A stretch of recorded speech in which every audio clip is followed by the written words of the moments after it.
এটা তো দাদা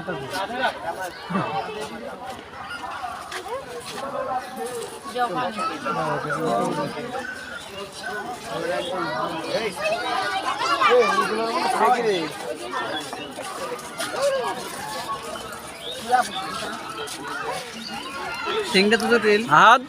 সেই সুন্দর না হেন